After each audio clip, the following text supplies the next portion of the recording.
that is going to pique you again. It's another way. It does. It makes you horny. It makes you want the person more. Who has ever heard play hard to get? Look, I tell you all my intimate shit. I'm such a dumbass. Okay, so I am head over heels in love with my ex-husband, and I will eventually get over him. But this past week, because I'm a stupid idiot, I sent him these emails, like pledging my love, and why not me, and all the stupidity shit that I do, because I'm just a moron and I'm Pisces, and heartbroken, you know? It'll pass. Everything will. And in the second email, I did this for myself, because it's always about me, right? I wrote, I know that to a man, groveling is unattractive, especially an Aries man, but I don't care. It's making me human. It's making me human. But for the most part, we don't want what we easily get. We want to grovel. We want to have to work hard for it. That's why, remember I told you the puzzle piece, the puzzle maker, the example of the puzzle maker and why we are broken fragments? When God or the puzzle maker give us the intact puzzle, the little kids were like, what is this? This is boring. There's nothing to do. When you get something so easy, it's not exciting. So we need Ludus love to continue the sex, the playing, the games. Why wouldn't we just fuck through the entire relationship? It's boring. Because eventually passion decreases, intimacy and compassion increases. Anyone ever read Men Are From Mars, Women Are From Venus? Okay, that book was like a bestseller for many, many years. And in a nutshell, Men Are From Mars, Women Are From Venus, that's where the man cave came from. Okay, men need their man cave, they get home from work, they need to go to their cave, they jerk off, they drink a beer, they watch their sports, and women need to talk, and they attack the guy when he walks through the door. We talk twice or 3 times as much, and they need more silence. There are differences in the male and female brain. We need to communicate more in terms of talking. They want more silence. So this whole book was sort of the origin of this Men Are From Mars, Women Are From Venus, and the differences. And it took off, and now there's a gazillion books on it. Well, Sternberg talks about this idea of passion and compassion. So there's a video, and you can Google it. It's really funny. It's not about the nail, okay? And it's this guy and the woman has a nail coming out of her head. And they're on the couch talking. It's a cute little couple minutes. And she's like, honey, my sweater is snagging. And he's like, you have a nail. And she's like, it's not about the nail. And, oh my God, can you believe my head hurts so? Honey, you have a nail in your head. It's not about the nail. Women do not want their problem solved. And men want to solve the problem. Women want a compassionate ear. That's why we're talking. That's why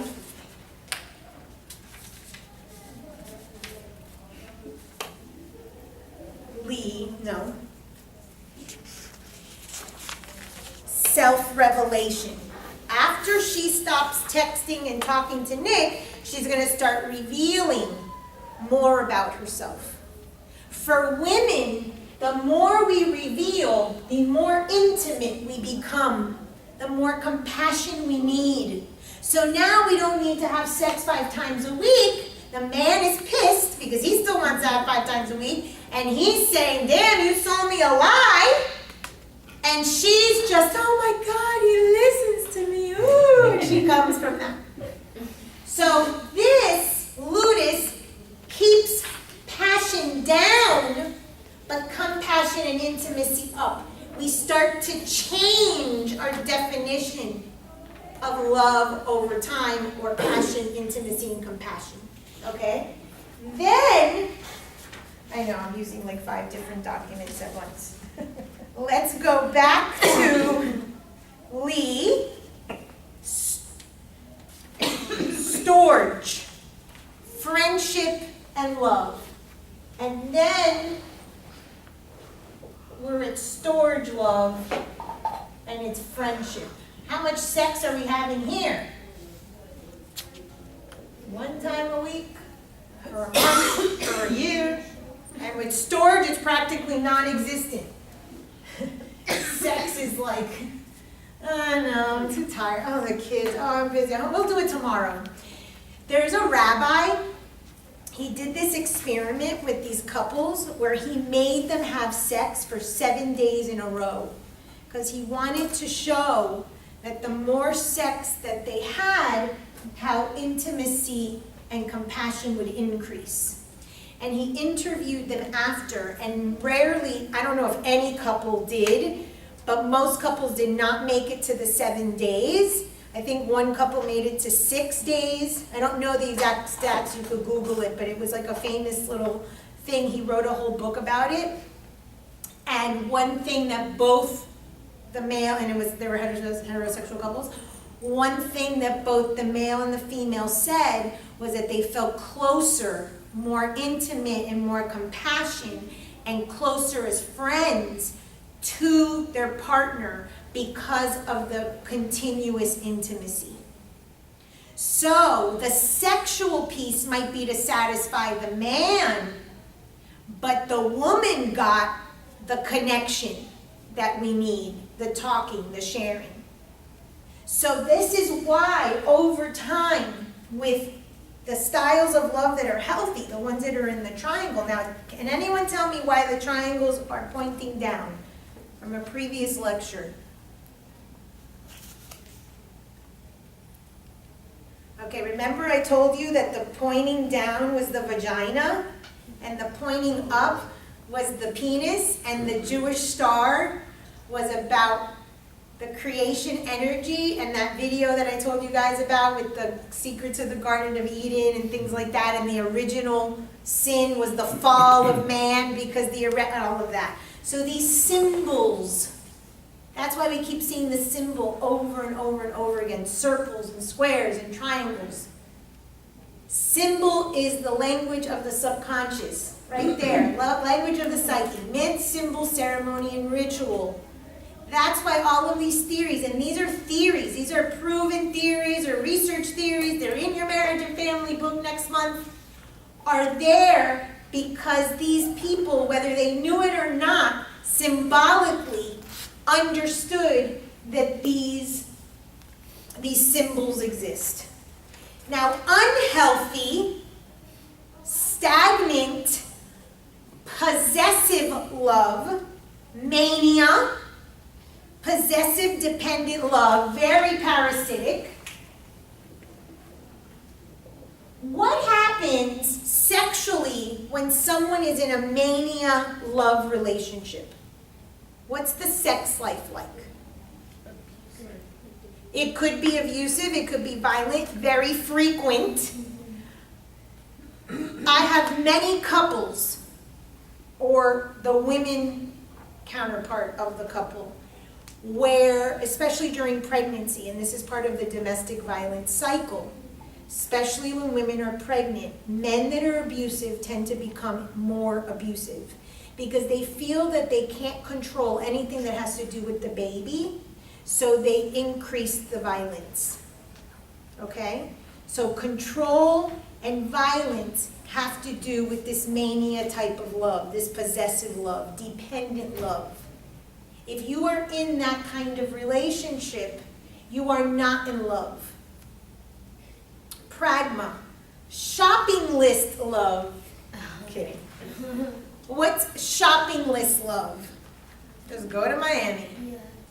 Just go to Miami. The big boobs, the ass transplants. So I was reading, you guys ever heard of Overheard Miami? Okay, so Overheard, I think it's .Miami, and then they have them for every city. I'll have to check if there's awesome.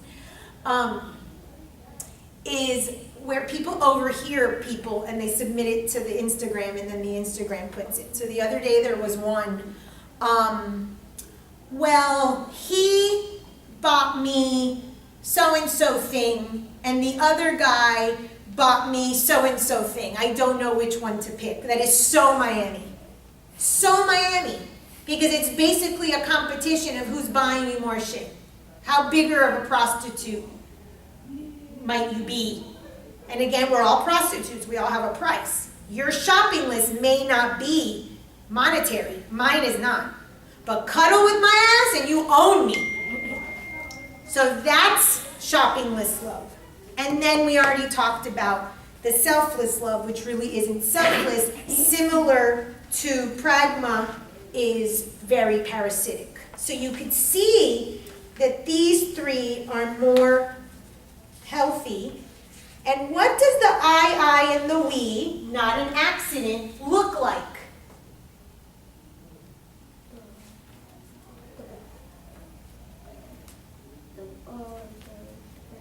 It's like wedding rings.